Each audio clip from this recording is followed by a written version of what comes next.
열린 토론.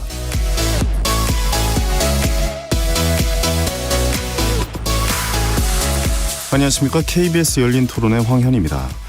6.3 지방선거가 오늘로 딱 30일이 남았습니다. 여야가 전국 16개 지역 광역단체장 후보 선정을 마무리하면서 지방선거 대진표가 완성이 됐는데요. 핵심 승부처의 지도부의 발길이 잦아지고 있습니다. 각 당이 생각하는 핵심 승부처와 격전지 전략 점검해 보겠습니다. 같은 날 치러지는 국회의원 재보궐선거, 여야에서 대선 주자급 인사들이 속속 출격하면서 주목도가 점점 높아지고 있는데요. 단일화 여부가 커다란 변수로 작용하고 있는 모습입니다. 게다가 야권에서는 민주당이 추진하는 공소취소 특검법을 현안으로 키우고 있는 상황인데요. 재보궐선거 전략과 판세까지 함께 정리해 보겠습니다. 자, 그럼 KBS 열린 토론 지금부터 시작합니다. 생각이 부딪히는 곳에서 변화가 시작됩니다. 세상을 바꾸는 질문, KBS 열린 토론.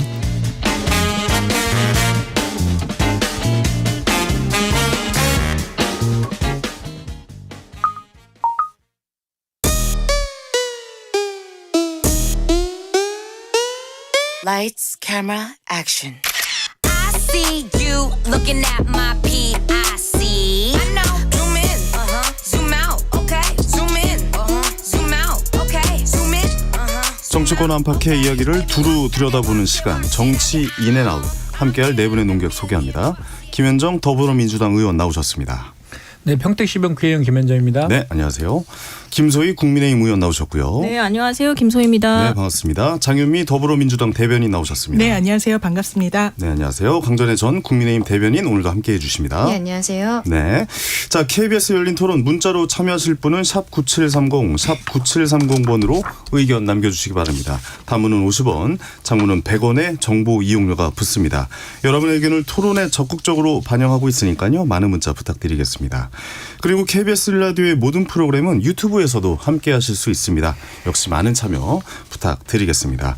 본격적으로 토론 시작해 보겠습니다. 국민의힘에서 광역단체장 마지막 공천 퍼즐이죠. 경기지사 후보 결정했습니다. 전국 16개 지역 대진표가 이제 완성이 됐는데요. 이번 지방선거에서 여야가 보는 핵심 승부처 어디로 보고 계신지 먼저 좀 여쭤보도록 하겠습니다. 김현정 의원님부터 말씀해 주실까요? 네, 이번 지방선거는 그 내란의 잔재까지도 좀 청산하고 대한민국을 정상화를 완성시키는 그런 선거라고 봤을 때 전국의 모든 지역에 다 중요한데 네.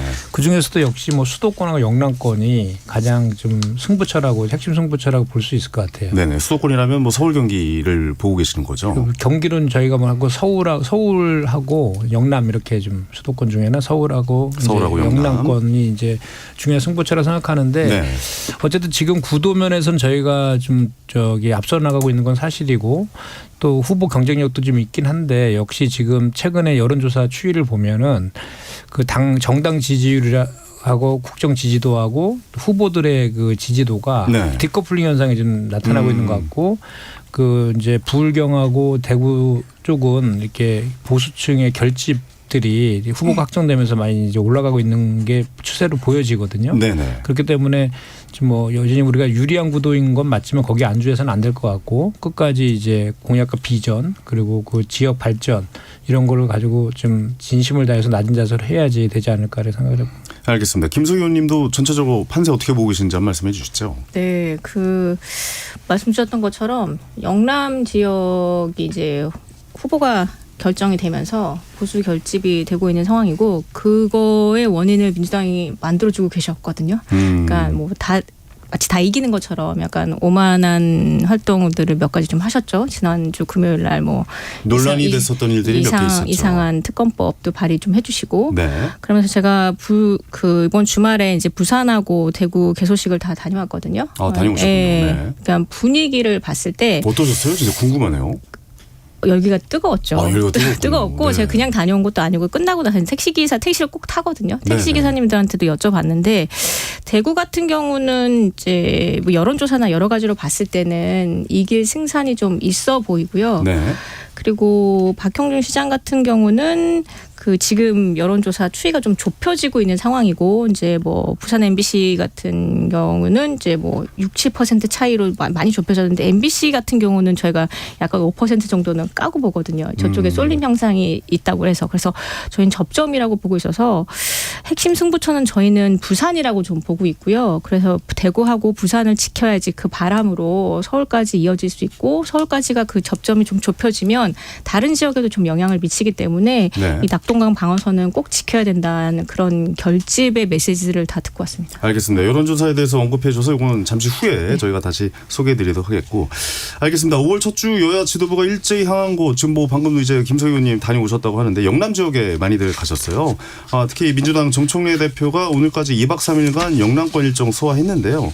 지난달에도 부울경 갔다 왔죠. 그리고 또 대구 경북을 각각 3차례씩 방문하면서 아주 공을 들이고 있다라고 좀 보여집니다. 그만큼 중요한 승부처로 보고 있는 거겠죠, 장유미 대변인님. 당연히 그렇습니다. 네. 일단 정청래 대표는 이 선거 지역을 한 바퀴 돌았다라는 평가가 나오고 있고요. 네. 이 부분이 이제 장동혁 대표님 같은 경우에는 상당히 좀 제한된 행보를 하는 것과 대비되는 측면이 있고 또 민주당으로서는 특히 부산 북갑 같은 경우도 굉장히 이제 한 지역이 됐는데 전재수 의원이 부산 18개의 지역구 중에 유일하게 민주당이 승리를 거뒀던 곳이에요.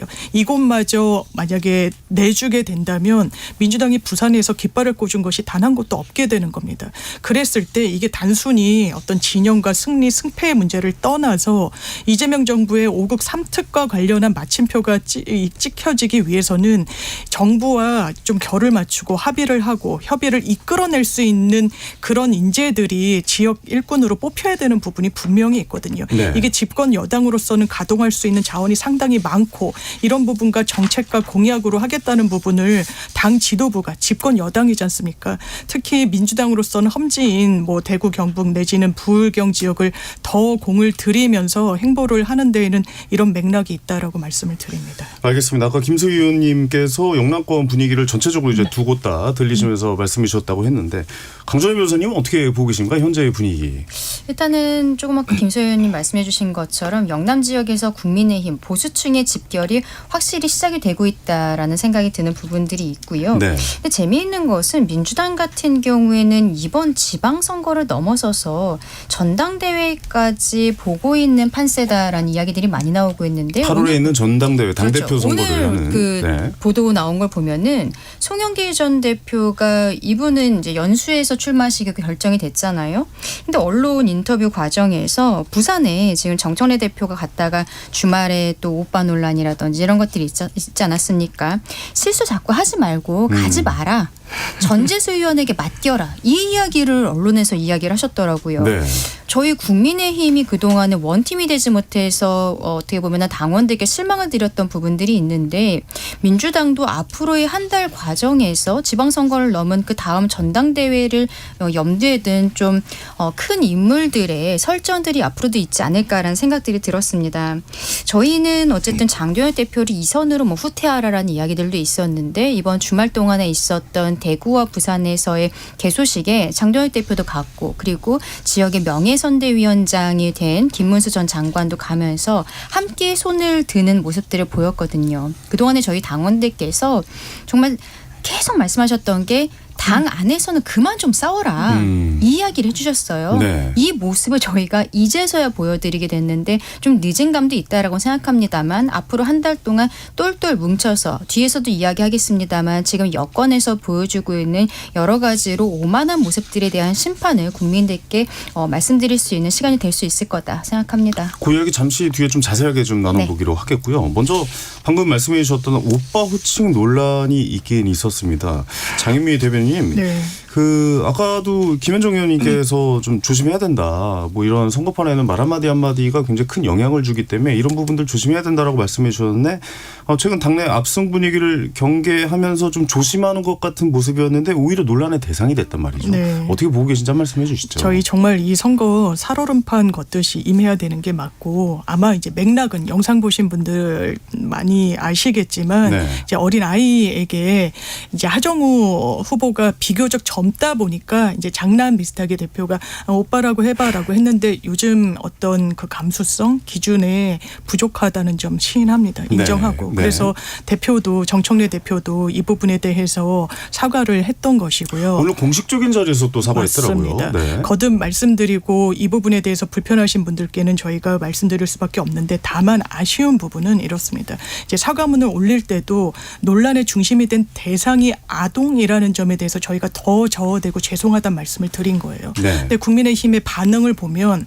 논란의 중심이 당신인데 아동한테 했다. 이거는 맥락에 맞진 않다고 저는 개인적으로 생각합니다. 사과를 드리는 상황 속에서 이 부분이 더 어린아이였다는 점에 더 마음이 쓰이고 죄송하다는 취지였지 논란의 중심이 자기인데 왜 그거를 전환하고 변환시키냐라는 건 진짜 말꼬리 잡기라는 생각이 들거든요. 네. 이런 부분 저는 유권자들이 전체적으로 보실 거라고 생각합니다. 이 부분이 과하지만 이렇게 나오니까 점검하고 사과를 하는구나. 그런데 반대 진영에선 이걸 길게 가져가려고 하는구나. 대안은 못 내면서 말꼬리 잡는구나. 이런 인상을 국민의힘이 국민들께 유권자들께 들을 이유가 있나 이런 생각합니다. 이 부분에 대해서 김현정 의원에게도 한번 좀 여쭤보고 싶은 게 이제 하정우 후보랑 같이 정청래 당대표랑 이렇게 선거운동을 하면서 벌어진 일이잖아요. 그러니까 하정우 후보가 지난주 공천 받은 이후에 유세중에 손털기 이제 맞아요. 논란이 있어가지고 굉장히 좀 많은 분들의 이제 한마평에 올랐었는데 이번에는 오빠 논란까지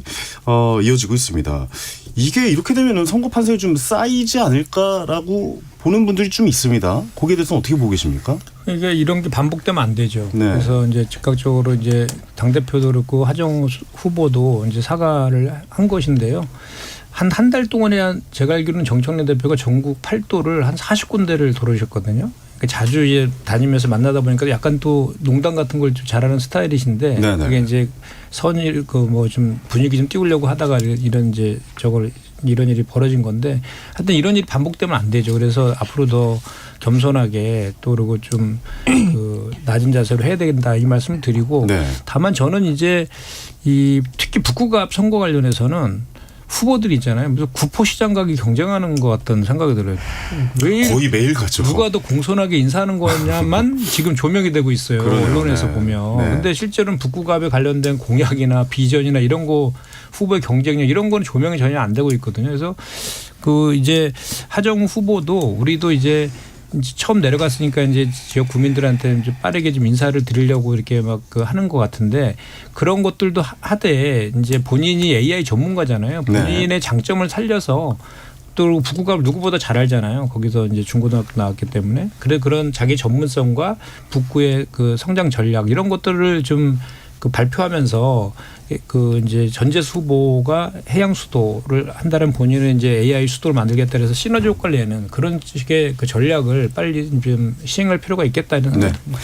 일단 뭐 너무 지나친 네거티브다. 이제 이런 거는 그만하고 공약이나 이제 발전적인 방향으로 갔으면 좋겠다라고 말씀해 주신 것 같은데 김수 의원님께서 계속 고개를 약간 갸우뚱하셔가지고 한번 여쭤보겠습니다. 이 문제 어떻게 보고 계신지. 네거티브라고 하기에는 너무 적나라하게 드러난 부분들이 좀 있어서 네. 어쨌든 영상이 돌고 저는 진짜 약간 토할 정도였거든요.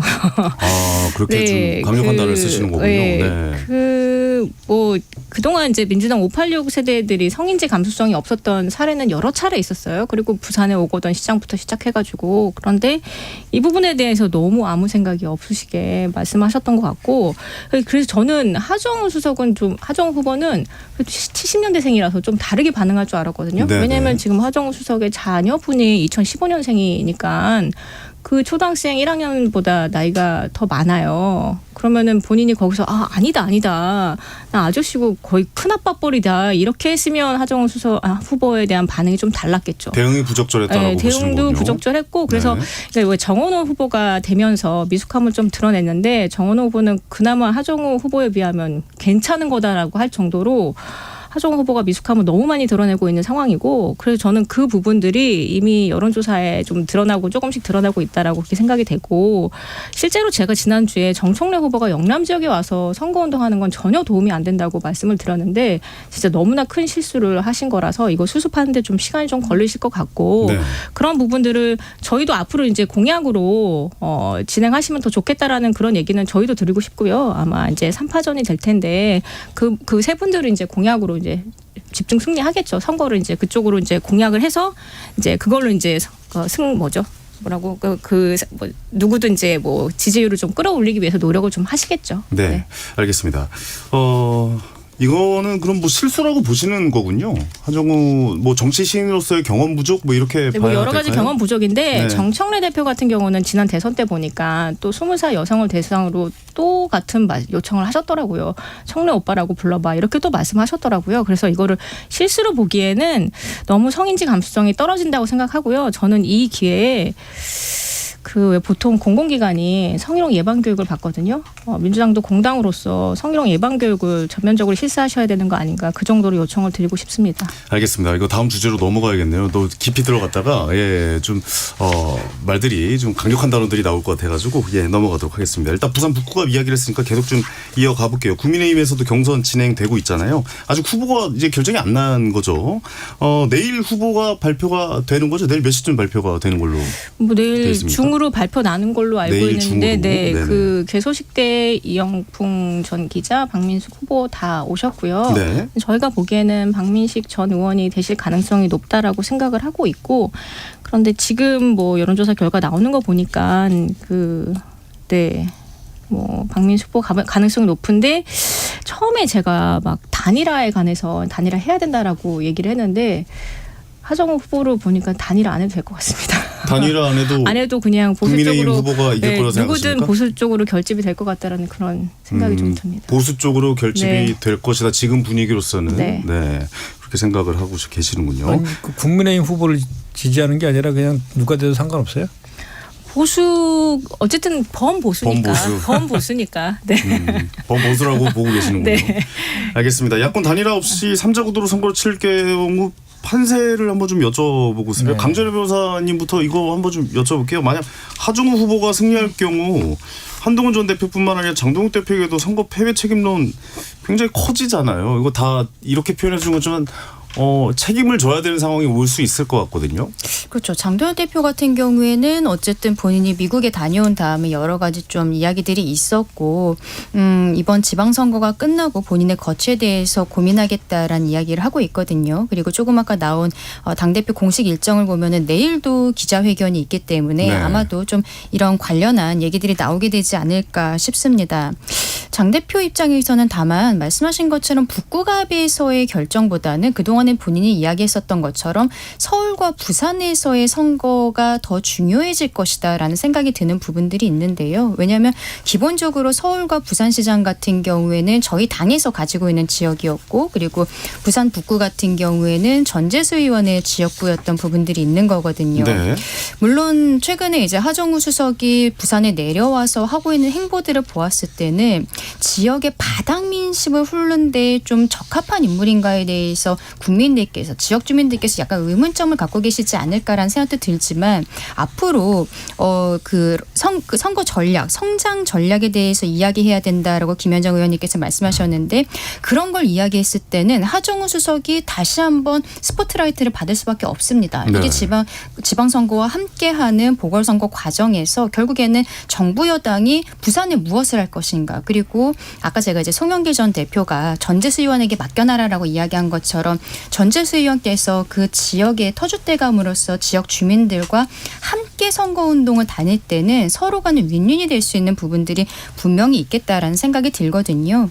그런데 이제 만약에 선거에서 저희가 뭐 단일화든 뭐든지 간에 패배를 하는 과정이 되었을 때는 저는 장도연 대표의 거취보다는 한동훈 전 대표가 어떻게 할 것인가가 앞으로 좀 관건이 될 거라고 봐요. 왜냐하면 저희 당에서는 제명이 된 상황이고 당장 복당이 이루어지기는 쉽지 않을 거라는 생각이 드는데 이게 무소속인 상황에서 그러면 본인이 강남에 가지고 있는 변호사 사무실의 분사무소를 부산 북구에 낼 수밖에 없는 상황이거든요. 근데 본인은 스스로 대권주자라고 생각을 하고 있단 말이에요. 그 2년 뒤에 다시 한번 총선에서 부산 북구에서 출마를 할 것인가. 그리고 그 다음에 대선도 있잖아요.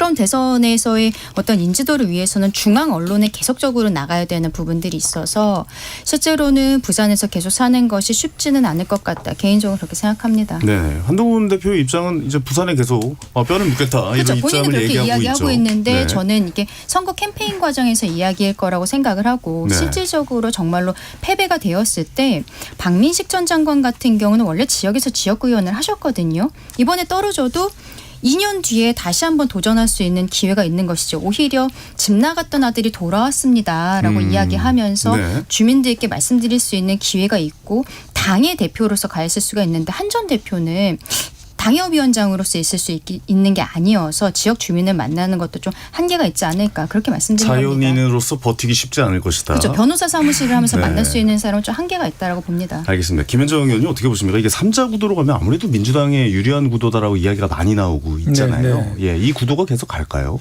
뭐 기본적으로는 지금 뭐 박민식 후보가 아직 후보 확정된 건 아니죠. 이영풍 후보하고 뭐 경선한다 그러던데 그 뭐 면접 과정에서 뭐 단일화 안 한다는 뭐 서약서 비슷하게 했다고. 두 분 다 했다고 그러더라고요. 예, 네. 그래서 뭐 단일화 가능성은 상당히 낮아 보이는데 어쨌든 3자 구도가 됐을 때 이제 이런 현상이 있었어요. 지금 오늘 나온 일부 언론 여론조사도 그런 것 같은데 한동훈 후보가 박민식 후보를 많이 앞서더라고요. 네. 그러니까 뭐냐면 이제 3자 구도로 갔을 때 그 국민의힘 이제 한동훈 후보도 국민의힘 후보라고 이제 크게 이제 볼 수 있는 보수 후보라고 봤을 때 그 한 후보로 몰아주는 현상이 발생할 수 있거든요. 그러면은 그러니까 이제 될 만한 사람을 사람. 마지막에는 네. 뽑아줄 가능성이 높다라고 네. 정리가 되겠죠. 네, 그렇기 때문에 이제 그 3자 구도가 된다라고 하면 우리가 당연히 훨씬 유리한 구도인 건 맞는데 그런 네. 현상이 일어날 수도 있기 때문에 네. 저희 민주당 입장에서는 양자 구도라고 가정하고 거기서 승리할 수 있는 전략을 지금 쓰려고 준비하고 있다라는 말씀을 좀 드리고요. 네. 그렇게 양자 구도로 되더라도 충분히 우리가 지금 이제 그 이번 지방선거의 구도 그 정권 안정론과 정권 심판론, 내란 심판 이런 구도를 잘 설명하고 또 그 전재수 후보와의 시너지를 잘 만들어낸다라고 하면 충분히 그 승리 가능성이 좀 있다라고 보여집니다. 다만 이제 아까도 우리가 좀 자꾸 얘기하고 있는 것 그 뭐 이런 거를 뭐 실수 뭐 이런 거 가지고 이렇게 자꾸 꼬투리 잡히고 뭐 이런 것들을 하지 않도록 최대한 좀 조심해야 될 것 같고 또 네. 겸손 모드로 가야 되는 건 맞는 것 같습니다. 네. 이게 선거날 되면 말 한마디 한마디가 엄청 그렇죠. 민감하고 예민해지긴 하는 것 네. 같습니다. 하나하나 이제 시간이 점점 지날수록 하정우 후보의 손난 볼 수 있다 뭐 이런 이야기도 나올 정도로 되게 좀 예민한 이야기들로 네. 가고 있어서 그런 지점들을 좀 조심해서 해야 된다라고 말씀해 주시는 하정우 것 수석 같습니다. 입장에서는 네. 본인이 어쨌든 AI 수석 그리고 중앙에서 대통령이 사랑했던 참모라는 이미지가 있기 때문에 손털기나 오빠 논란을 빨리 잠재우려면 성장 전략에 대해서 공약을 빨리 발표하는 게 하나의 선거 캠페인 전략이지 않을까라고 생각합니다. 민주당 향해서 또 좋은 말씀 한마디 붙여주셨습니다. 그러니까 AI, 그러니까 자기의 능력을 최대한 발휘할 수 있는 부분을 이제 보여줘야 많은 유권자분들이 좋아하시겠죠. 알겠습니다. 다 이번 아까 대구 갔다 오셨다고 했잖아요. 부산 대구 다 다녀왔습니다. 다 다녀오셨죠. 네. 그 얘기 좀 해보겠습니다. 일단 대구시장에 나선 추경호 후보 네. 선거사무소 개소식에 국민의힘 중진들 정말 많이 가셨더라고요. 네. 예. 거의 한 지도부가 40분 정도 오셨어요. 거의 40분. 뭐총 출동한 거잖아요, 거의. 네, 지도부와 어쨌든 비례대표들 해서 40분 네. 정도 오셨고 부산은 원래는 부산 지역의 의원님들이 한 17분 정도 되시고 대구 지역만 하면 12분이신데 경북 지역 의원가 다 오셨고 다 오셨죠. 예. 또 지도부에서도 많이 오셨고 실은 부산하고 대구의 장동혁 대표를 초청한 거는 단합의 의미를 메시지를 주기 위한 거라고 해석해 주시면 더 좋을 것 같습니다. 장동혁 대표가 그러면 이번 선거에 계속 이제 좀 이걸 신호탄으로 그럴 리는 없죠. 그건 아닙니까? 그럴 일은 없습니다. 그렇군요. 이번에 공천과정 논란 뭐 왜냐하면 사과도 하고 서울도 그랬잖아요. 서울도 이제 대회를 했는데 지난주에 이제 평일에 했는데 거기는 장동혁 대표를 안 불렀거든요. 네네. 그게 수도권하고 대구와 부산하고의 정서가 좀 다르고 그 대구는 아까 말씀드렸던 것처럼 어쨌든 좀 이길 가능성이 있어서 대구에서 동남풍이 불어서 부산을 좀 지지해주고 네. 그 단합된 힘으로 서울하고 강원까지 그 분위기를 이끌어주면 그런 바램들을 가지고 단합을 먼저 대구하고 부산에서 해야겠다라는 그런 메시지를 전달하는 차원에서 요청을 드렸던 거예요. 네. 그래서 그런 취지에서는 굉장히 좋은 전략이었다고 생각합니다. 네. 네. 그러면 이 이후에는 또 이제 지방선거 개소식이나 이선으로 이런데 이제 후퇴하셔야 되고요. 이선 후퇴를 해야 된다. 네네네. 지금 뭐 중앙당 차원에서 그 여당이 지금 국민들의 눈높이에 맞지 않는 활동을 하시는 부분들에 대해서 집중 공격을 좀 해야 됩니다. 네네. 지금 말씀드렸던 이제 공소취소 특검법 발의 관련해 가지고는 저는 장동혁 대표는 뭐 청와대 앞에서라도 1인 투쟁하셔야 된다고 생각하고요. 원내대표도 그 부분에 화력을 좀 집중하실 거고요. 이제 그 부분에 있어서 김부겸 후보조차 이거 좀 도움이 안 된다라고 말씀하신 건데 이 부분을 국민들 대상으로 알려줘야 되는 상황이 있고 그런 부분들에 집중해서 좀 해주시면 좋을 것 같습니다. 네, 그 부분에 대해서 2부에서 좀 자세하게 네. 다뤄보겠고 일단 개소식의 그러니까 부산시장입니다.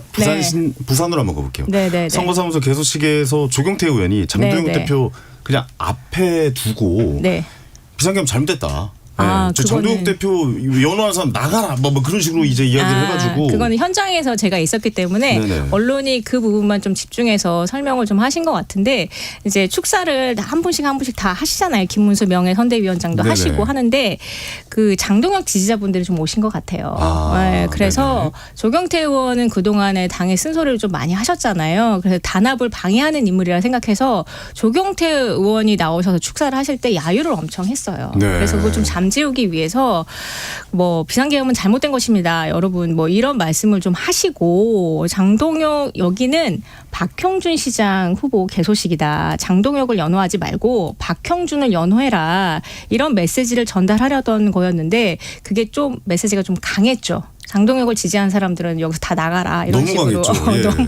너무 강했죠. 그 부분이 살짝 좀 아쉬웠고요. 네네. 그래도 근데 이제 지지자분들이신데 그렇죠. 지지자니까 예, 예. 박형준 시장은 뭐 이분도 가운데 있는 분도 옆에 끝쪽에 계신 분들 다 아울러 가지고 그 다 같이 해야지 선거를 이길까 말까 하니까 그런 차원에서는 조금 많이 아쉬웠고 그래서 박형준 시장이 마지막에 제발 이제 당내에서 이제 분란을 일으키는 거 우리는 여기서 이제 끝이다. 끝이어서 앞으로는 이 화력을 민주당을 향해서 하자라고 정리를 좀 잘 해주셨고 네. 그래서 그런 일이 있고 나서 이제 대구는 없었습니다. 아, 대구는 안 장동혁을 가셨구나. 연호하는 일은 없었습니다. 근데 저는 박형준 시장 개소식인데 왜 장동혁을 연호하냐 이런 얘기를 하는 조경태 의원의 모습, 장동혁을 연호한 사람들 나가라고 이야기한 거는 너무나 오만하다고 생각을 합니다.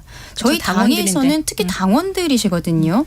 당원들은 여러 가지 생각을 가지실 수가 있는 거고 그럼에도 불구하고 우리가 원팀으로서 나가자. 그 과정에서 장동혁 대표도 온 거잖아요. 어떻게 보면은 장동혁을 연호하는 분들 중에서는 장동혁 개인이 아니라 원팀이 된 국민의힘을 응원하는 마음에서 장동혁을 연호한 분들 저는 분명히 계셨다고 생각하거든요. 네.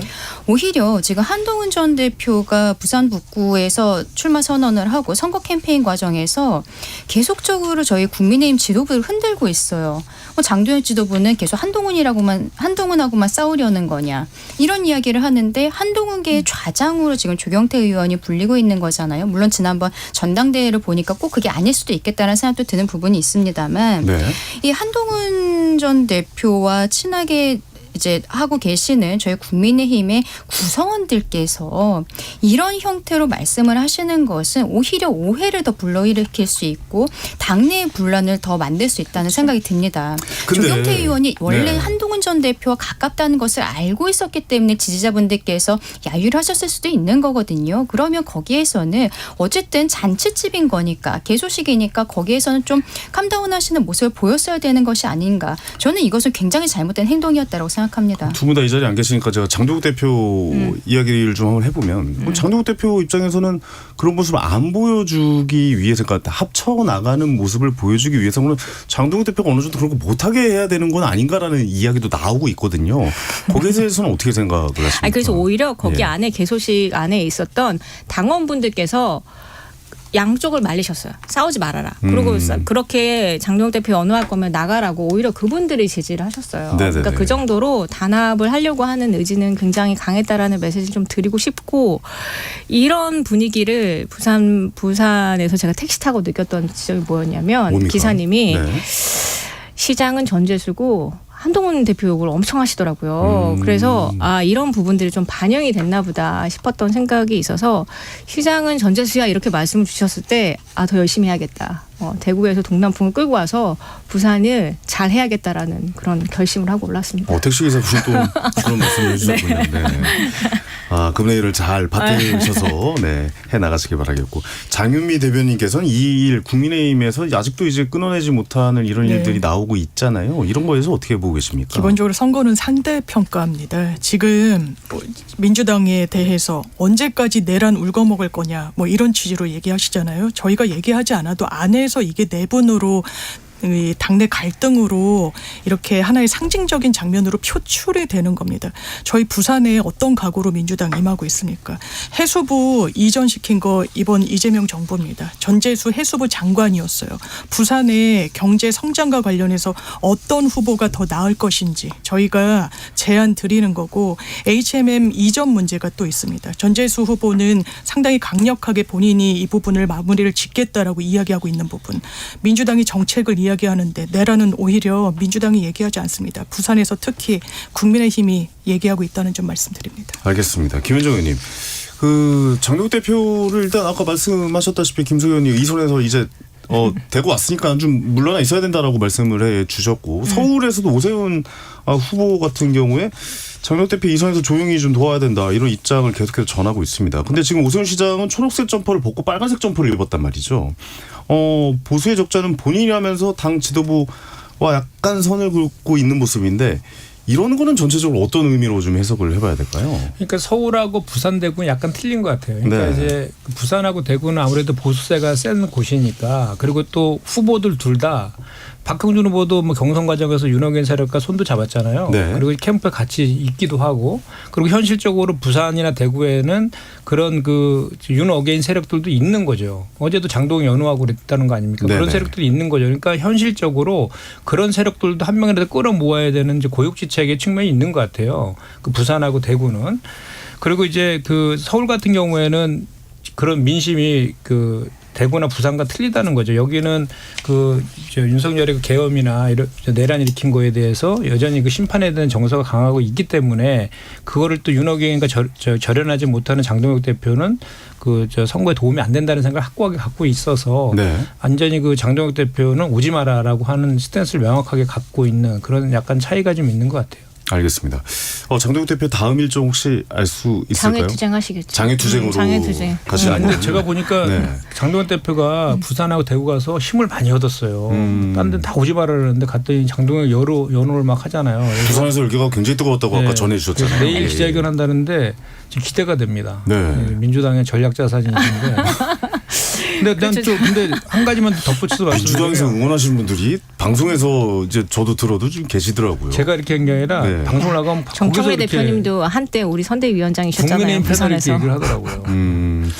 서로 응원하고 계시군요. 근데, 네네. 근데 이제 장동혁 대표가 대구에서 한 발언 제가 오늘 논평을 냈는데 네네. 참 너무 좀 뭐랄까요 좀 한심하더라고요. 절연 못한 것 둘째쳐서 지금 때가 어느 때인데 철진한 색깔론입니까? 뭐 김정은 대통령 보고 김정은 대변인이다라고 하고 뭐 이원적인 뭐 헌법 개정 뭐 이렇게 막 서슴없이 막 던지더라고요. 그리고 뭐 김문수 전 후보도 뭐 중국 공산당 뭐 북한 얘기 막 하면서 이게 무슨 갑자기 옛날에 군사 독재 시절에 했던 색깔론 이런 걸 갖고 지금 뭐 하려고 하는 건 이런 생각이 들 정도인데 그건 지금 진짜 그러면 안 돼요. 네. 그러면 오히려 더 역풍만 더 붑니다. 네, 그 부분은 네. 이게 이런 얘기를 하는 맥락이 있는 거죠. 최근에 정동영 통일부 장관의 어떤 설화라고 해야 될까요? 그런 것 때문에 우리가 미국으로부터 정보 공유가 일부 제한됐다라는 보도들이 지금 나오고 있는 상황이잖아요.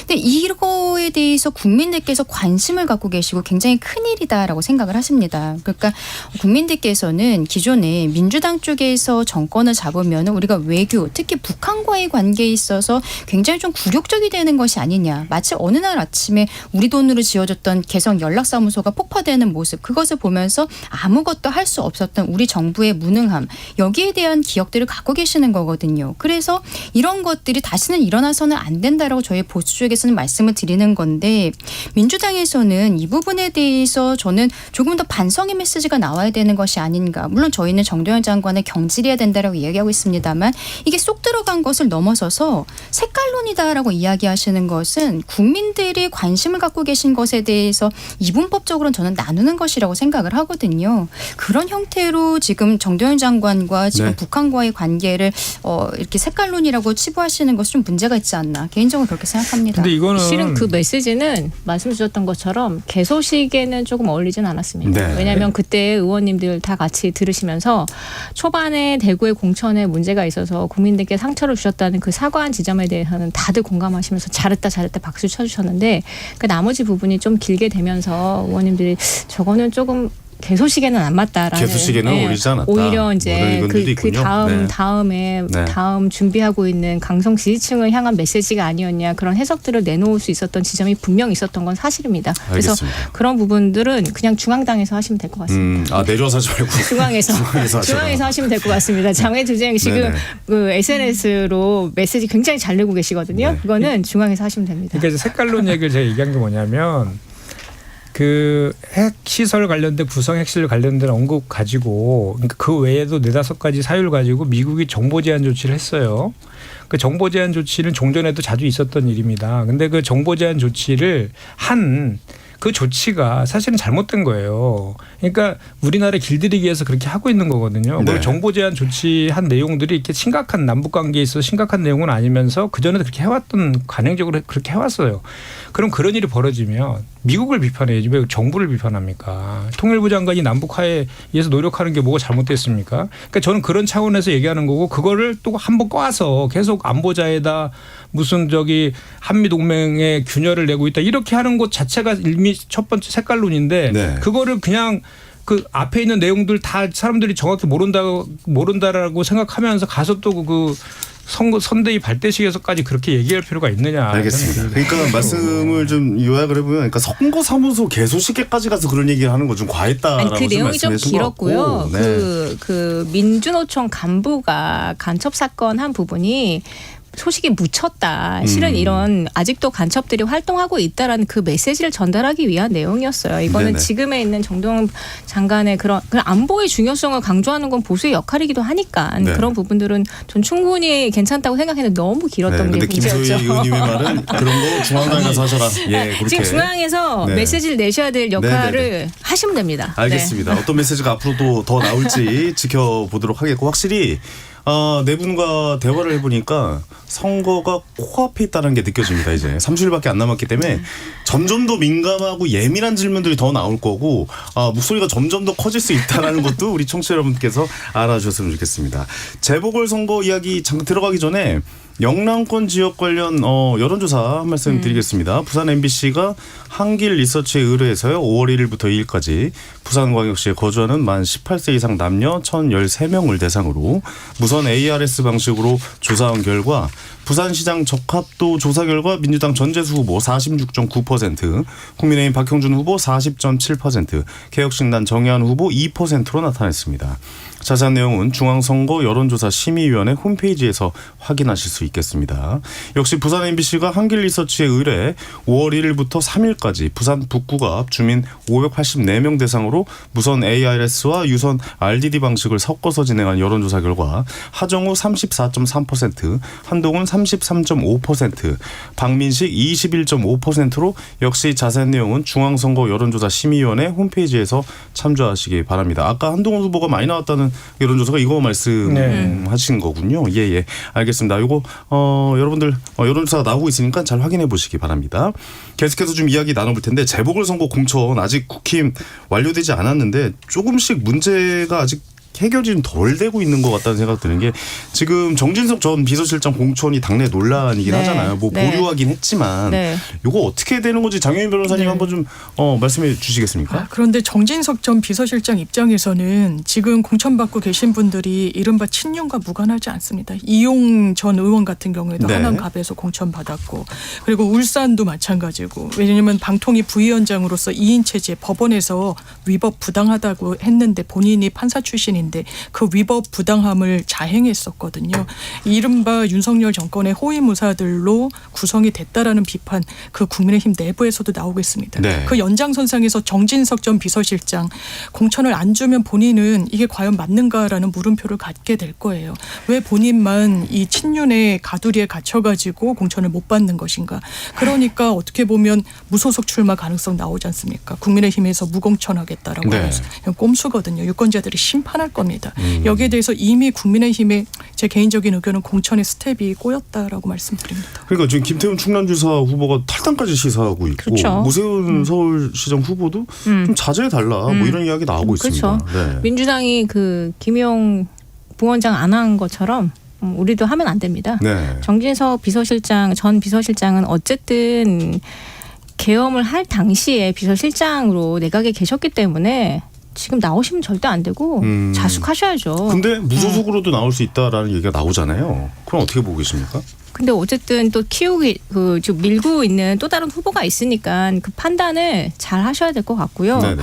그리고 나머지 이제 이진숙 후보나 이용 후보 같은 경우를 그냥 정진석 후보랑 단순하게 비교하는 건 저는 그건 아닌 것 같고요. 이진숙 후보 같은 경우는 민주당이 만들어준 투사예요. 그 방송미디어법 그 법 개정을 하면서까지 이진숙 전 위원장을 거의 쫓아내다시피 했고 네. 그리고 또 막 그 불구속 기소가 아닌 기소하면서 수갑 채우는 모습도 보여주시고 민주당이 그런 연출을 많이 도와주셔가지고 우리 당 내에서는 굉장히 투사로 알려주신 분이고 민주당을 상대로 잘 싸우시는 분이다라는 그런 의미가 있고 이용 전 의원 같은 경우는 수행실장을 했긴 했지만 내각에서 활동하지는 않았습니다. 그리고 뭐 당협에서 이제 뭐 지역구 관리하고 있었던 사람이라서 정진석 전 비서실장하고 그렇게 비교하는 거는 아닌 것 같습니다. 네. 알겠습니다. 강전혜 변호사님, 이 네. 공천 어떻게 될까요? 공천 할 분위기입니까? 저는 개인적으로 정진석 실장에 대해서 공천하는 것이 맞다고 생각합니다. 아, 맞다고 일단 생각하십니까? 해서. 네. 네네네. 왜냐하면 민주당에서 저희에게 내란 정당 프레임을 씌우는 것은 정진석 한 명이 이번에 출마하지 않는다고 해서 안 하지 않거든요. 이진숙은, 추경호는, 이용은, 김태규는 이런 이야기들이 계속 나오고 2년 뒤 총선에서 또 얘기하고 그다음 대선에서 또 이야기를 할 거란 말이죠. 저는 이런 것보다도 왜 이런 이야기가 나오는 건가 근본적인 것들을 생각해 보면은 저희가 의원들이 107명 연설에서 결의문이 나오고 그다음에 지도부에서 한 게 없어요. 그러니까 민주당에서는 다시 윤호개인 세력들이 들어오고 있는 거 아니냐, 전진 배치하고 있는 것이 아니냐, 이 이야기가 나올 수밖에 없는 구조라고 생각을 하거든요. 그런데 저는 정진석 실장이 어쨌든 본인이 비상계엄에 대해서 극렬하게 반대했다는 부분에 대해서는 계속적으로 재판 과정에서 선서를 하고 증인으로서 다 이야기를 한 부분들이 있습니다. 그리고 민주당의 이러한 내란 프레임도 어차피 끊을 수 없는 것이라면 박수현 의원과 정진석 실장이 그동안에 왔다 갔다 하면서 했었던 이 지역구는 그대로 맡겨놓고 중앙당에서 지도부에서 비상계엄에 대해서 지속적으로 국민들께 사과드리고 그리고 무언가 다른 스탠스의 메시지들을 내야 되는 게 저는 정석이라고 생각을 해요. 누구 한 명을 뺀다라고 해서 이러한 메시지가 없어지지는 저는 않는다. 그렇게 생각합니다. 사람의 문제가 아니라 메시지 문제라고 보고 계시는 당 거군요. 전체의 문제인 것이지 이것이 네. 정진석 한 명의 문제라고 저는 생각하지 않습니다. 전진석 후보 단일 이 한 명의 문제가 아니라 네. 당에서 이 문제를 풀어가야지 후보 공천하는 건 문제 없다. 뭐 이런 생각이시군요. 저는 후보 생각이 좀 다르죠. 네. 당 안에서 이건 뭐 다를 수도 있죠. 당 예, 예. 안에서. 어떻게 보십니까, 김현정 의원님? 만약에 아까 잠깐 말씀하셨는데 김용 부원장 같은 거 공천 배제했잖아요. 그러니까요. 근데 그런 부분에 있어서 좀 잘한 거죠. 납득이 가는 부분들이 좀 많이 있다라고 이제 이야기들이 나오고 있는데 국민의힘은 이런 경우 어떻게 결정을 할 거라고 보고 계십니까, 김현정 의원님? 강전에 우리 변호사님께서 옳으신 말씀한 것 같아요. 이게 강준호 변호사님이 옳으신 말씀하셨다. 정진석 네. 그 전 의원의 한 명의 문제가 아니죠. 전부 다 문제죠. 전부 다. 아, 전부 다 문제다. 네, 윤석열판 하나에. 그러니까 소위 말 윤석열의 차지철, 호위무사 이용, 개벨스, 이진숙, 추경호, 오세훈 전부 다 지금 그 재판과 관련해서 하나는 재판 받고 있고 하나는 지금 주요 임무 종사자 피고인 아닙니까, 두 분 다. 네. 근데 그분들은 그 정치 탄압이라는 이유로 풀어줬어요. 근데 지금 정진석만 지금 당원 당규에 뭐 수사 중인 것은 윤리의 복당 심사를 받아야 된다 그래서 안 풀어주고 있는 거거든요. 그러니까 균형이 맞지 않다라고 주장하는 거지, 본인은. 네. 그런데 이제 제가 봤을 때는 그래서 지금 무소속으로 나올 수 있다라고 이제 협박을 하고 있는데 이 패턴이 비슷해요. 이진숙, 주호영, 전부 다 그 김영환 전부 다 공천 안 하니까 다 무소속으로 출마하겠다 막 하다가 결국은 이진숙은 성공해서 복을 그 공천장 받았잖아요. 네. 그 정진석 그 전 의원 같은 경우는 두 가지 가능성이 많아요. 하나는 뭐냐면 저는 그 시간을 끌다가 단수는 아니고 그 7명의 후보가 있는 것 같더라고 거기에. 그 경선을 통해서 저 공천할 가능성도 있고 또 하나는 그냥 무소속으로 나갈 가능성이 높아요. 그렇게 네네. 해주지 않으면. 네. 그렇게 나가면 당선 가능성이 상당히 높습니다. 이분이 그 아버님과 같이 해서 11선을 거기서 한 분이거든요. 그렇다면서요. 11선. 네네. 그래서 그 무소속으로 나가 당선 가능성이 있다고 판단할 것이고 그랬을 때 이제 그 저 국민의힘에서는 고민이 생길 수밖에 없을 거 아니에요. 예를 들어 3자 구도로 되면 거기가 사실 우리 민주당도 걱정하는 저 지역인데도 불구하고 뺏길 수도 있는 거잖아요. 네. 그런 함수들이 여전히 같이 있는 것 같아요. 만약 무소속으로 나간다면 좀 국민의힘을 좀 후보를 좀 다른 분을 네. 약간 인지도가 좀 떨어지는 분을 뭐 공천할 것이다 뭐 그렇게 생각하고 계신 겁니까? 아니 그와 상관없이 무소속 네네. 나가게 되면 네. 그 경선을 정진석 통해서, 네. 후보가 경쟁력이 상당히 높거든요. 그리고 무소속으로 당선될 가능성도 있고 네.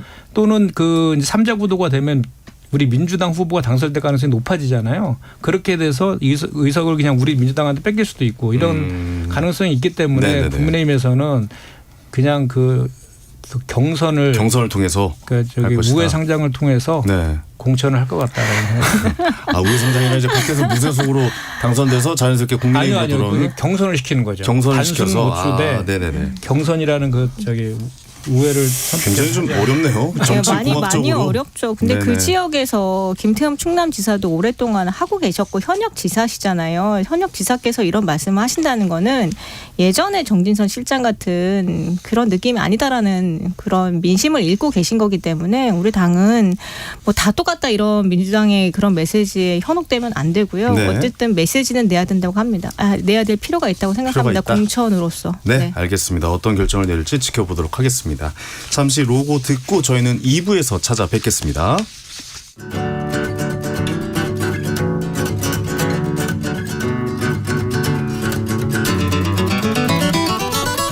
열린 토론이 새로워집니다.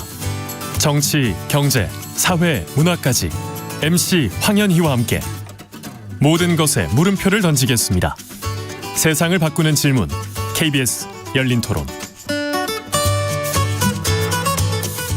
네, KBS 열린 토론 정치 인앤아웃 함께하고 계십니다. 강전의 전 국민의힘 대변인, 장윤미 더불어민주당 대변인, 김소희 국민의힘 의원, 김현정 더불어민주당 의원 네 분과 함께하고 있습니다.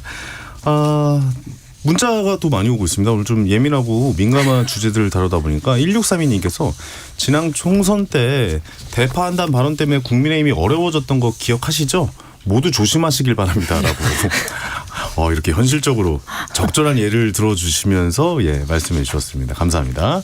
신바트님께서 아재 퀴즈지만 세상에서 가장 어렵게 피는 꽃 바로 단일화입니다라고. 이거는 아재 개가 아닙니다. 그러네요. 아니 이걸 좋아하는 여러분들은 다 아재 느낌이긴 한데. 이건 되게 좀 써먹어야겠네요. 재밌는 퀴즈인데요. 네. 예. 이거 굉장히 센스 있습니다. 멘트가 있으신 거예요. 예. 이거 저도 적어갈게요. 네. 괜찮네요. 진행할 때 써먹어야겠습니다. 저도. 자, 0184님 지방선거 밑그림이 그려졌는데 이번에도 중도층의 향방에 따라 판세가 결정되겠죠? 라고 문자 보내주셨습니다. 어떻게 생각하십니까? 뭐 그래도 맞습니다. 중도의 네. 아직 결정 안 한 여론조사를 보면은 결정 안 한 층들이 좀 많더라고요. 많이 여론조사 있죠. 대부분에서. 그래서 네. 중도층을 어떻게 누가 잡느냐가 승부수일 것 같습니다. 네, 김현정 의원님도 그렇게 보고 계십니까? 네, 실제로 투표장에 들어갈 때까지 결정 안 한 분이 한 10% 가까이 된다잖아요. 네. 그러니까 끝까지 최선을 다해야죠. 알겠습니다. 자, 2부 주제 바로 시작해 보겠습니다. 2부 주제도 예민하고 민감한 문제입니다. 마음껏 목소리 높이셔도 됩니다.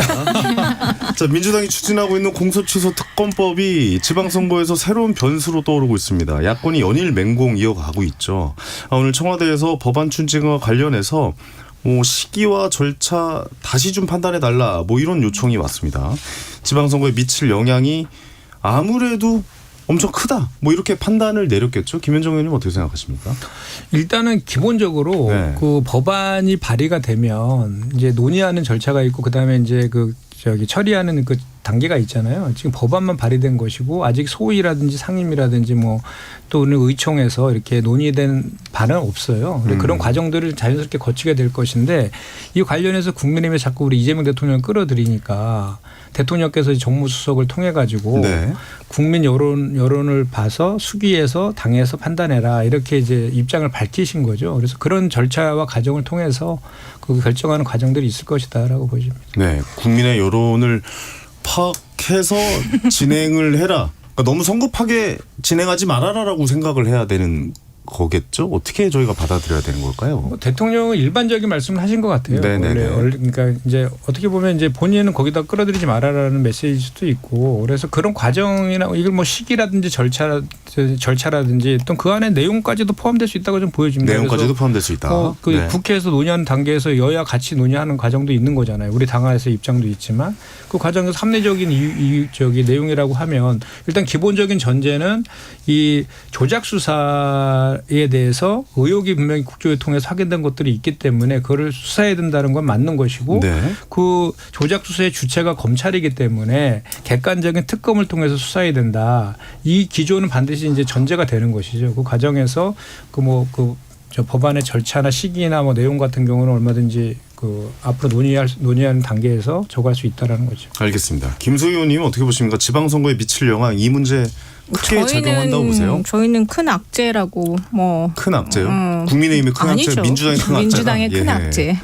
왜 악재라고 보시는지 한번 얘기해 주실까요? 뭐 지지율도 지금 반영이 될 것 같고요. 네. 그리고 저희가 국정조사 할 때 당시에도 이거 국정조사 끝나고 나서 특검 발의할 거다라고 했는데 네.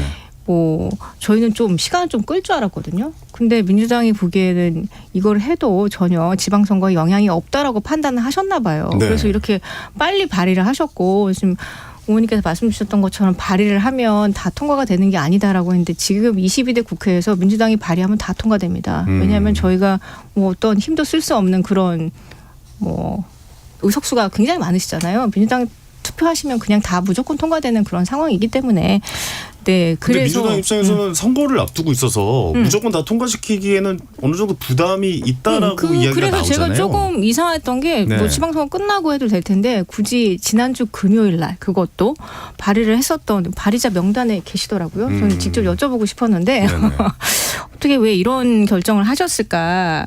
실제로 뭐 12개 사건에 8개 재판이 다 이 대통령 관련된 부분이에요. 그래서 이거는 그냥 이 대통령을 위해서 별도의 형사 절차를 만드는 걸로밖에 해석이 안 되고 네. 이 부분에 있어서 국민들한테 저희는 알려야 되는 부분들이 있고 그리고 국정조사에서 드러난 건 딱 2개입니다.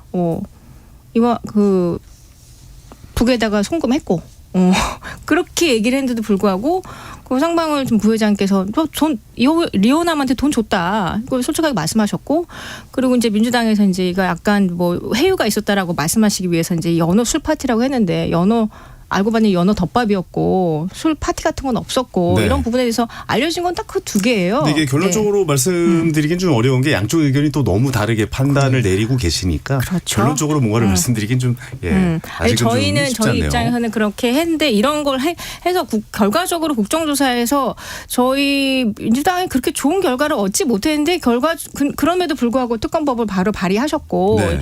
이 특검법이 가지고 있는 거는 결과적으로 어쨌든 특검을 임명을 누가 합니까? 이재명 대통령 하시거든요. 네. 그러니까 본인 재판 관련된 부분에서 그 재판관은 본인이 임명하겠다라는 거 누구도 자신의 사건의 재판관이 될 수 없다라는 완전 대원칙을 어긋나는 그런 일에 대해서 저희는 국민들한테 계속 알려야 되고 네. 이 부분이 선거에 분명 영향을 미칠 거라고 생각을 하고 있습니다. 지방선거에 큰 영향을 미칠 네. 것이라고 생각하고 계시는군요.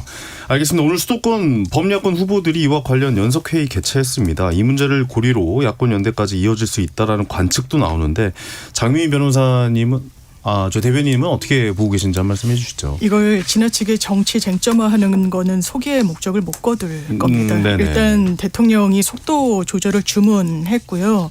이 부분과 관련해서는 정치적이고 정무적인 걸 걷어내고 사실관계들을 보면 되지 않겠습니까? 이를테면 이런 거예요. 재창이 형이라고 들었습니다. 속기사도 심지어 수사 검사들도 다 그렇게 들린다라고 해요. 그게 모종의 이유로 확인되지 않은 채로 실장님으로 바뀌어 비로소 증거로 제출이 됩니다. 이 실장님은요. 이재명 대통령의 측근이었던 정진상 비서실장을 지칭하는 맥락으로 유죄의 증거로 쓰이는 거예요. 네. 이걸 검찰 뭐라고 설명할까 설명 못합니다. 그리고 육성을 들었습니다. 박상용 검사가 자기 한번 봐달라고 읍소하고 종용하고 회유하고 이거 이재명 세 글자가 없으면 검찰 평소에 이렇게 수사하면 안 되는 겁니다. 해소도 안 되고 하지도 않고요. 위례 신도시가 윗 어르신으로 둔갑을 합니다. 이것뿐만 있습니까? 그 이재명 대통령에 관련된 수사만 이랬던 게 아닙니다. 문재인 정부 때 서해 공무원 피살 사건이 있었죠. 그때 국방부가 보고를 합니다. 대통령실에. 저희 입장은 바뀐 바가 없다고. 이 네. 부분이 자진 월북의 어떤 정황 등을 보고를 합니다. 김태호 안보실 차장이 싹싹 그면서 이거는 월북 아니라고 방향 선회를 합니다. 이게 대한민국 사법 역사의 기록이 돼서는 안 되는 겁니다. 저는 어느 누구도 심지어 국민의힘의 정치인도 이런 수사는 받으면 안 된다라고 생각해요. 네. 그런데 국정조사 과정이라는 건 선서하고 증거가 또 확보되는 과정입니다.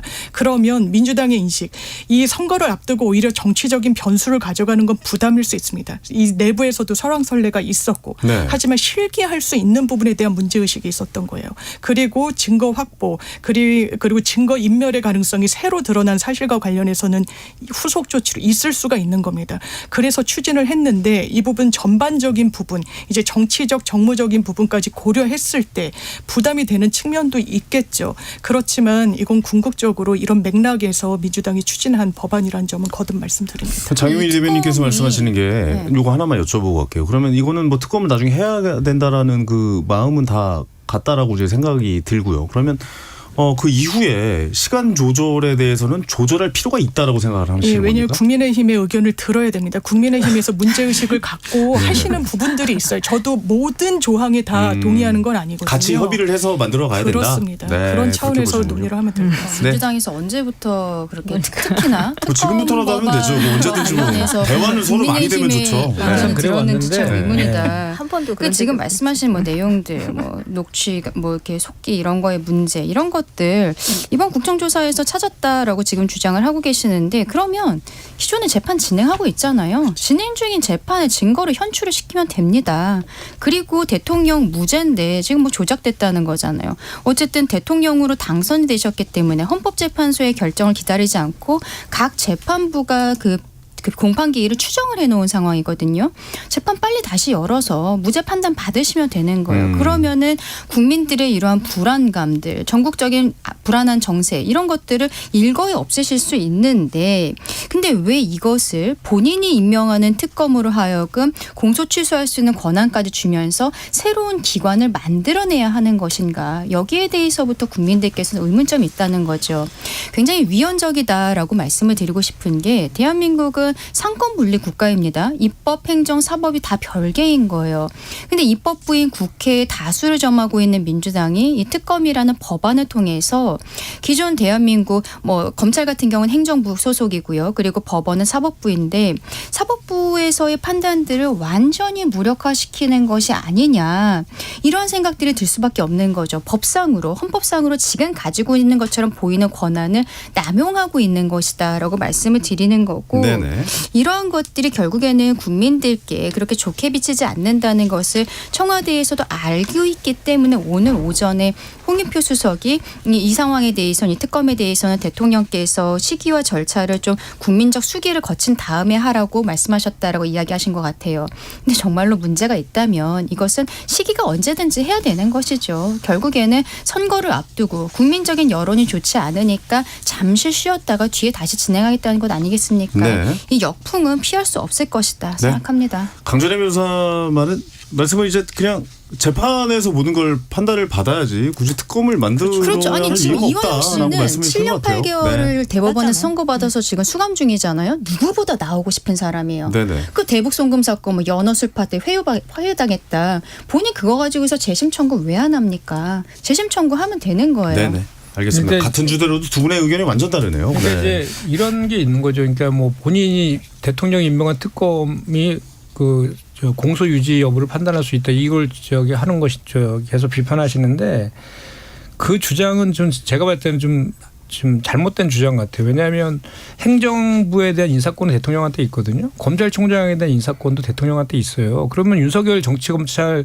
시절이었다고 하면 그냥 검찰총장한테 지시해서 공소취소하라고 시키겠죠. 그러니까 1심 전까지 우리 형소법에 지금 현재도 1심 전까지 그 검사나 특검에서 공소취소를 할 수 있게 되어 있거든요. 네네. 그 절차대로 지금 하고 있는 것인데 특검을 통해서 한 것은 조작 수사의 주체가 검찰이다 보니까 객관적인 특검을 통해서 하겠다라고 그렇게 하고 있는 것이라는 측면을 좀 봐주시면 될 것 같고 저는 이거 관련해서 앞으로 국회에서도 이 관련된 논의들이 이제 진행될 예정이기 때문에 내용적인 측면은 차치하고서라도 이 말씀은 꼭 하나 드리고 싶어요. 그러니까 저희가 그 전에 계속 그 정치 양극화가 불러온 저는 이 불행이라고 생각하는데 대선을 치열하게 치르고 그 대선 결과가 나오면 당선자가 상대방 낙선한 후보가 그 흥결이 있더라도 다 덮어줬거든요. 과거에 이해창 그 후보도 그랬고 홍준표 후보도 그랬어요. 정치에 감성이 좀 있었던 시기였죠. 그런데 그때는. 지금 갑자기 검사 출신의 대통령이 탄생함으로써 이런 불행이 시작됐다 그렇게 생각하는 겁니다. 그러니까 정적 제거를 그냥 그 수사를 통해서 그것도 정상적인 수사가 아닌 타켓을 정해놓고 하는 수사를 통해서 했던 것 거기에서 불행이 시작이 됐다. 그런 생각이 한번 듭니다. 저는 알겠습니다. 일단은 이번에 국정조사 30일 날 마무리를 했잖아요. 이 국정조사라는 것도 답은 정해져 있었던 거죠. 기본적으로 민주당에서 100명이 넘는 의원들이 대통령의 공소취소를 위한 모임이라는 걸 만들고 그게 당의 공식 특위가 되면서 국정조사가 이루어졌는데 30일 날 김성태, 방용철, 박상용 이런 분들에 대해서 다 위증으로 고발이 됐단 말이에요. 그럼 적어도 민주당 입장에서는 이 고발 사건들의 결과를 본 뒤에 그 다음에 국민들께 뭔가 말씀을 드릴 수 있을 때 특검을 추진을 하든지 이런 것들이 있어야 되는데 결국에는 답정너 아니겠습니까? 리호남 방용철 뭐라고 했어요? 그 선서한 다음에 본인은 그 해질녘에 호텔에 찾아와서 뒷문에서 찾아서 회장이 있는 곳까지 에스코트 해줬다. 나 필리핀에서 만난 건 맞다라고 이야기를 했죠. 김성태 씨도 비슷한 형태의 이야기를 했습니다. 네네. 그리고 박상영 검사 같은 경우는 공소취소하지 않겠다라는 이야기를 하면은 죄송하지만 그 안에 있는 내용을 너무 세부적으로 얘기하면 네네네. 저희가 다음 주제로 넘어갈 수가 때문에 예. 또 반론하고 하면은 오늘 끝날 때까지 그 얘기하고 마무리될 것 같아서 다음 주제로 넘어가도록 하겠습니다. 다음 주제는 아까 보내주셨던 문자처럼 제일 어렵게 피는 꽃 단일화에 대해서 좀 이야기 좀 나눠볼 텐데 일단 수도권 판세의 후보분들이 다 확정이 됐잖아요. 일단 양현자 후보가 국민의힘 경기지사 후보 최종 결정됐습니다. 민주당 추미애 후보, 개혁신당 조은천 후보와의 3파전인데 양양자 후보와 조응천 후보와의 단일화 이야기가 벌써부터 나오고 있습니다. 여기 대해서 그러니까 민주당 입장 두 분이 단일화해도 우리한테 안 될 것이다라는 입장을 좀 많이 이야기하시는 것 같고 김소희 의원님은 어떻게 보세요? 단일화 가능성이 있는 겁니까? 지금의 여론조사를 하지 않은 이상 지금의 단일화를 얘기하는 건 아닌 것 같고요.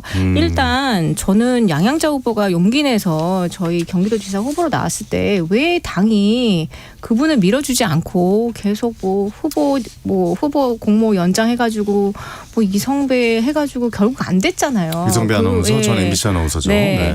결과적으로 시간을 놓쳤다고 생각합니다. 양양자 후보를 그동안에 했던 점들을 좀 부각시켜가지고 후보의 경쟁력을 당에서 충분히 띄워줄 수 있었었는데 그 부분이 매우 아쉽게 생각하고 지금이라도 추미애 후보와 양양자 후보의 대결 구도는 굉장히 좋습니다. 어쨌든 추미애 후보는 강성 지지층으로 약간 그런 느낌으로만 돼 있고 실제로 경기도민 입장에서는 경제도지사 양양자 나쁘지 않은 것 같습니다. 본인도 기업인 출신이고 반도체 쪽 전문가시고 용인하고 평택은 또 반도체의 핵심 기지이기도 하니까 그런 부분들을 부각해서 열심히 해주시면 좋을 것 같고요. 네. 저희 입장에서는 오늘 또 이제 공소취소 특검법 때문에 조응천 후보가 야권 연대 해야 된다 하고 제안도 해주셨기 때문에 이슈를 던졌죠. 네, 그렇게 해서 지금 내일도 다 저희 이제 수도권 지역 후보들이 다 같이 모여서 이 이슈 파이팅을 할 예정이고요. 근데 오늘 양현자 후보 잠깐 왔다가 가셨다라고 보도가 나왔더라고요.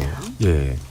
지금은 경쟁자시니까. 지금 경쟁자니까. 네, 그리고 이제 여론조사가 추이를 봐가면서 저희 입장에서는 이런 지역 관련해가지고 그 야권 연대를 살짝 기대를 해보고 있습니다. 네. 알겠습니다. 야권 연대를 기대하고 있다. 네. 자, 민주당 입장에서는 경기도지사 어떻게 보고 계십니까? 일단 구도는 저희가 이제 유리한 건 맞고요. 이제 양양자 후보가 이제 확정이 됐고 이제 조응천 후보도 나왔는데 뭐 시작도 하기 전에 단일화 얘기부터 꺼내는 거 봐서는 너무 이렇게 정치공학적으로 접근하는 거 아닌가 이런 생각도 좀 얼핏 들고 네. 또 그리고 사실 두 정당이 단일화가 했을 때 시너지가 날 것인가도 좀 회의적입니다. 그 지금 개혁신당이 이준석 대표가 국민의힘에서 쫓겨났잖아요. 그리고 계속 그 윤석열, 윤석열 이런 걸 비판하고 있었는데 네. 그 정당하고 아무런 그 밑에 뭐 작업도 없이 아무런 저것도 없이 그냥 정치공학적으로 승리하기 위해서 단일화한다? 이렇게 되면 그 정당성이 상실되지 않겠습니까? 그리고 이후에 개혁신당의 정체성도 혼란스럽게 될 수밖에 없는 그렇죠. 거잖아요. 개혁신당 입장에서는 계속 단일화는 없다라고 이야기하고 있긴 하죠. 네. 그러니까 단일화 얘기는 아닌 것 같고 그래서 일단 저는 이번에 일단은 그 경기도지사 같은 경우는 큰 의미가 95년도 그 우리 지방선거 생긴 이래로 처음으로 이제 여성 광역 단체장이 탄생할 수 있는 아주 좋은 기회가 된 것 같아요. 네네. 유력하지 않습니까? 둘 중에. 네. 그런 거는 상당히 의미가 있어 보이고 저는 경기도 같은 경우에도 좀 제가 이제 그 추미애 후보 대변인을 지금 맡고 있는데 반도체 전략위원장하고 같이 맡고 있는데 정말 이제 경기도가 반도체 도시잖아요. 네. 그런 정말로 경기도의 비전 지금 그 양양재 후보가 좋은 점이 본인은 정치적으로 그렇게 싸움하지 않겠다. 본인은 경제와 일꾼론으로 승부하겠다라고 하시는 건 참 좋은 것 같아서 오늘 사실 그 연석회의인가요? 거기도 불참하려다가 아마 마지못해 끌려 나오신 것 같은데 바로 들어가셨다고 하는데 그 스탠스 참 좋은 것 같아요. 그렇게 선의에 좀 경쟁을 해가지고 누가 더 경기도를 성장시킬 일꾼인지에 대해서 도민들한테 평가받는 건 대단히 의미가 있다. 네. 그렇게 생각합니다. 알겠습니다. 경기지사 얘기는 여기까지 하고 마지막으로 뒤에 시간이 너무 부족해서 많은 이야기를 준비했는데 우리가 다 못해서 너무 아쉽습니다. 우리 장윤희 대변인님 네. 평택 마지막으로 한 번만 짧게 가보죠. 한 네. 말씀 시간이 지금 한 2분밖에 없어서 그러니까 단일화 어떻게 보세요? 평택 쪽. 그러니까 민주당에서는 선거 초반인데 단일화를 말씀드리는 거. 그러면 김용남 후보를 낙점할 때 마치 수단처럼 유권자분들께 이게 선보였다는 거잖아요. 그거는 예의가 아니고요. 근데 지금 분위기는 김용남 후보가 단일화가 그렇죠. 안 가는 분위기인 것 같긴 해요. 구조적으로도 네. 지표로 또 우위가 나오고 있는 지표들도 있기 때문에 네. 단일화를 말씀드릴 상황도 아니고 민주당은 민주당 이름으로 승리할 수 있는 적임자를 내세웠다 이렇게 말씀드립니다. 알겠습니다. 강전혜 변호사님은 네. 어떻게 보고 계십니까? 평택. 조국혁신당의 명운이 걸린 지역이죠. 네. 뭐 우리 옆에 김현정 의원님께서 잘 지켜보고 계시겠습니다만 조국혁신당은 지난 합당 과정에서 본인들이 저는 너무 갑질을 했다라고 생각을 합니다. 어쨌든 정청래 대표는 당내에서의 갈등에서도 본인이 뚫고 나가려는 의지를 보였는데 조국혁신당은 조국 대표에게 정권을 줬는데 조국 대표는 뭐 명절 전까지 안을 가져와라 이런 형태로 얘기를 했어요. 네. 근데 지금 이번 선거 과정에서 선거연대, 정책연대 이런 TF 만들었다고 두 당이 이야기했는데 아마 전혀 진행이 되고 있지 않는 것 같습니다. 지금 평택에서는 오히려 조국혁신당 뭐 신장식 의원 같은 경우에는 김용남 후보에게 먼저 사과해라 이런 얘기를 하고 있는 거잖아요. 사과를 해야 될 필요성이 저는 전혀 없다라고 생각하거든요. 네네. 결국에는 합당도 물 건너가고 단일화도 어렵게 되지 않을까 개인적으로 그렇게 제가 이제 생각합니다. 평택이니까 짧게 한 말씀만 드릴게요. 20초만 드리겠습니다. 주말에 김용남 네. 후보랑 같이 제가 지역을 쭉 같이 다녔거든요. 돌아다니셨군요. 제 지역구였거든요. 예. 네네네. 근데 현장 분위기 정말 좋고요.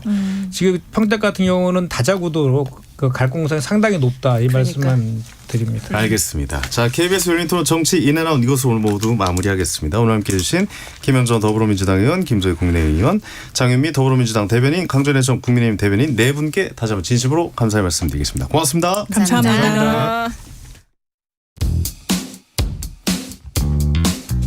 네, 대진표가 거의 완성되면서 선거는 이제 구도를 넘어서 선택의 시간으로 가고 있죠. 어떤 선택이 내 삶과 지역의 미래에 가까운지 차분하게 따져봐야 될 시간이 다가오고 있습니다. 오늘 토론이 여러분의 선택에 작게나마 도움이 되길 진심으로 바랍니다. 내일도 좋은 질문으로 찾아오겠습니다. 지금까지 KBS 열린 토론의 황현이었습니다. 감사합니다.